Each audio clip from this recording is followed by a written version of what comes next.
এই দেখো বন্ধুরা কতটা সুন্দর হয়েছে এই আমসত্ত্বটা, কতটা সহজে হাতের মধ্যে উঠে চলে আসে। বাড়িতেই যদি এইরকম ভাবে আমসত্ত্ব বানিয়ে নেওয়া যায় তাহলে দোকান থেকে কিনে খাওয়ার কোনোই প্রয়োজন নেই। আর এইরকম ভাবে আমসত্ত্ব বানিয়ে তোমরা 1 বছর সংরক্ষণ করেও রাখতে পারো। বন্ধুরা দেখো কতটা সুন্দর হয়েছে আমসত্ত্বটা। নমস্কার বন্ধুরা, মৌমিতা ইয়াম্মি কিচেনে তোমাদের অনেক স্বাগত জানিয়ে আজকে আবার চলে এসেছি একটা নতুন রেসিপিতে। বন্ধুরা এখন গ্রীষ্মকাল, এই গ্রীষ্মকালে আমের সিজন থাকে, বছরে একবারই আসে এই আম। আর এখন বাজারে খুব কাঁচা আম পাওয়া যাচ্ছে।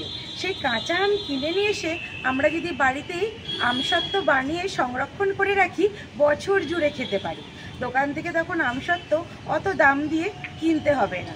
সেই আমসত্ত্বটাই আজকে আমি বাড়িতে বানিয়ে দেখাবো খুব সহজভাবেই। সামান্য একটু আম দিয়েই কত সুন্দর অনেকগুলো আমসত্ত্ব বানিয়ে ফেলবো। তো বন্ধুরা চলো আজকে আমি আমসত্ত্বটা কিভাবে বানাচ্ছি তোমরা প্রথম থেকে শেষ পর্যন্ত রেসিপিটা দেখতে থাকো। আশা করি আজকের রেসিপি তোমাদের খুব ভালো লাগবে। ভালো লাগলে একটা লাইক করে চ্যানেলটা সাবস্ক্রাইব করে আমার পাশে থাকবে। এখন আমি আমসত্ত্ব বানানোর জন্য বাজার থেকে আমি আম কিনে নিয়ে চলে এসেছি। এখানে আমি নিয়েছি 1 কেজি কাঁচা আম। 1 কেজি কাঁচা আমে আজকে আমি অনেকটা আমসত্ত্ব বানাবো। সবার প্রথমে আমগুলো আমি ভালো করে একটু ধুয়ে নিয়েছি। এখন আমি খোসাটা ছাড়িয়ে নেব। আমের খোসাগুলো আমি ভালো করে ছাড়িয়ে নেব। এইখানে আমি ছুলনি দিয়ে ছাড়াচ্ছি, তোমরা বটি দিয়েও ছাড়িয়ে নিতে পারো। আমের খোসাটা ছাড়িয়ে নিয়েছি, এবার এটা জলের মধ্যে দিয়ে দেব। বাকি আমের খোসাগুলো ঠিক এইভাবেই আমি ছাড়িয়ে নেব।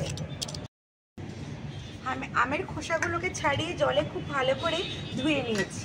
এখন আমগুলো তুলে নেব, নিয়ে আমগুলো ছোট ছোট টুকরো করে কেটে নেব। আমগুলোকে ধুয়ে ভালো করে একটা থালার মধ্যে তুলে নিয়েছি। আমগুলো আমি বটিতে করে কেটে নেব। তোমরা চাইলে ছুরি দিয়েও কেটে নিতে পারো। আর আমগুলো দেখো কতটা কচি। এই কচি আমে আমসত্ত্ব খুব ভালো হয়। আমগুলোকে খুব ভালো করে আমি ছোট্ট ছোট্ট করে কেটে নেব। আর এই আমগুলো খুব সহজেই সেদ্ধ হয়ে যাবে, খুব বেশি টাইম লাগবে না। তার মধ্যেও আমি একটু ছোট ছোট করে কেটে নিয়েছি। এইভাবে ছোট ছোট করে আমগুলো কেটে নেব। আর কতটা নরম দেখো বন্ধুরা, এরকম নরম আম থাকলে আমসত্ত্ব খুব ভালো হয়।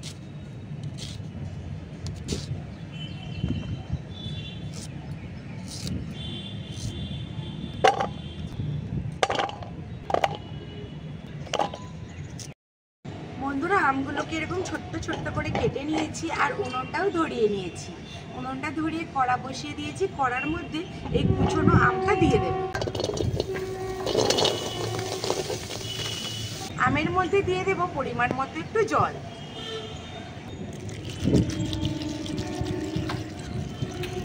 আমের মধ্যে ঠিক এতটা জল দিয়েছি। যে জলটা দিয়েছি আমগুলো একদম ডুবে নেই, একটু জেগে রয়েছে। একদম বেশি জল দিলে হবে না, তাহলে খুব পাতলা হয়ে যাবে। আমের অনুযায়ী পরিমাণ মতো জলটাও সেই রকম আন্দাজ করে দিতে হবে। জল দিয়ে দিয়েছি। এখন চাপা দিয়ে আমটা একটু সেদ্ধ করে নেব। একটা থালা চাপা দেব, দিয়ে এটা সেদ্ধ হতে দেব। চাপাটা খুলে দেখে নেব আমটা সেদ্ধ হয়েছে নাকি।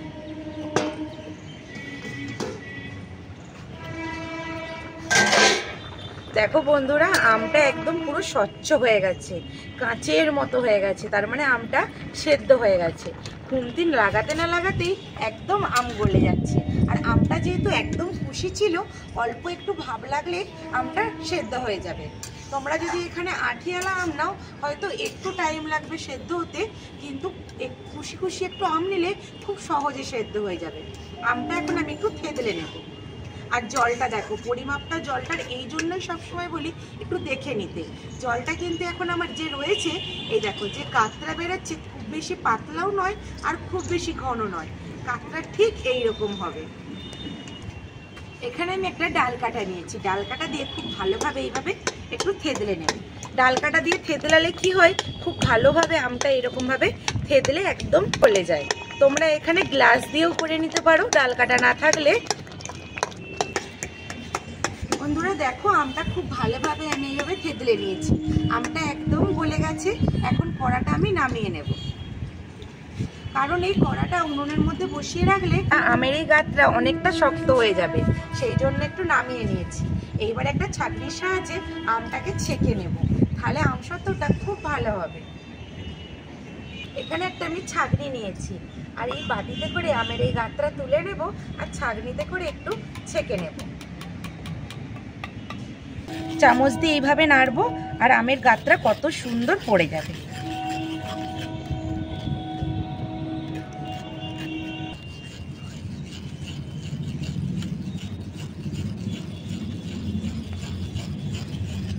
কত সুন্দরভাবে আমের কাতরা পড়ে যাচ্ছে বন্ধুরা। এইরকমভাবে একটু ছেঁকে নিলেই আমসত্ত্বটা একদম মসৃণ হয়।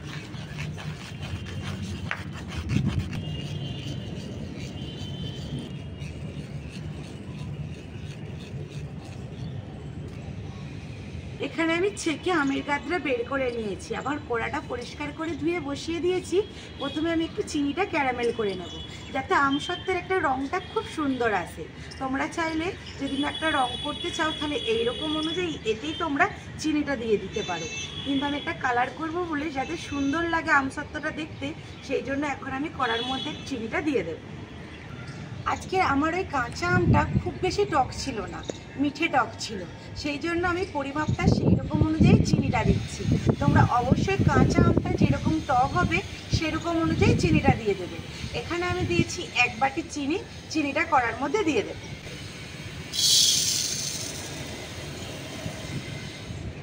এক বাটি চিনি দিয়েছি, চিনির মধ্যে অল্প একটু জল দিয়ে ক্যারামেল করে নেব।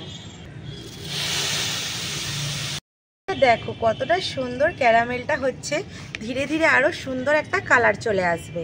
একদম এখানে হালকা আছে ক্যারামেলটা তৈরি করতে হবে। বন্ধুরা এখানে ক্যারামেলটা কত সুন্দর কালার এসে গেছে, এটা কিন্তু আর বেশি কালার করব না, তাহলে এটা তেতো হয়ে যাবে। এখন এখানে এই যে কাতরা রেখেছি এই কাতরা দিয়ে দেব। একবারেই দেবো না, অল্প অল্প করে দেব, আর ঠিক এইভাবে মিশিয়ে নেব। অল্প অল্প করে দেবো আর এইভাবে মেশাতে থাকবো।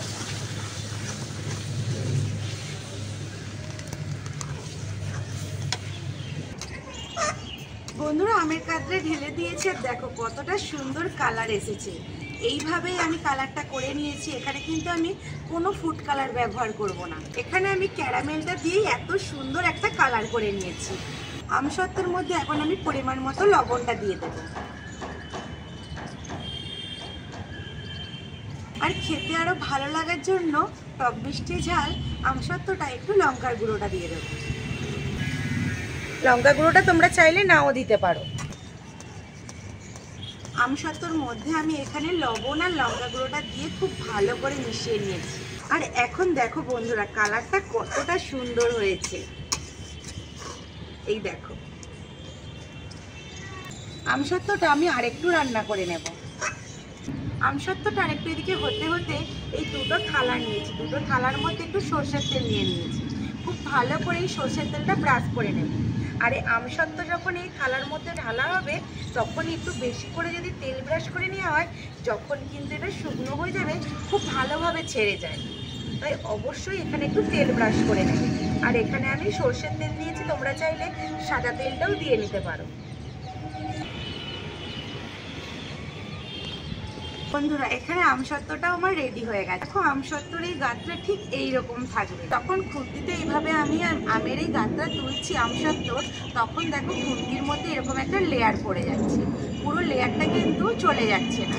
এখন এই তখনই বুঝতে হবে যে আমসত্ত্বটা খুব ভালোভাবে রেডি হয়ে গেছে। এখন আমি দুটো থালাতে তো আগে থেকেই তেল ব্রাশ করে রেখে দিয়েছি, এখন এই দুটো থালার মধ্যে চাড়িয়ে ঢেলে নেব। দুটো থালার মধ্যে আমি চাড়িয়ে ঢালবো।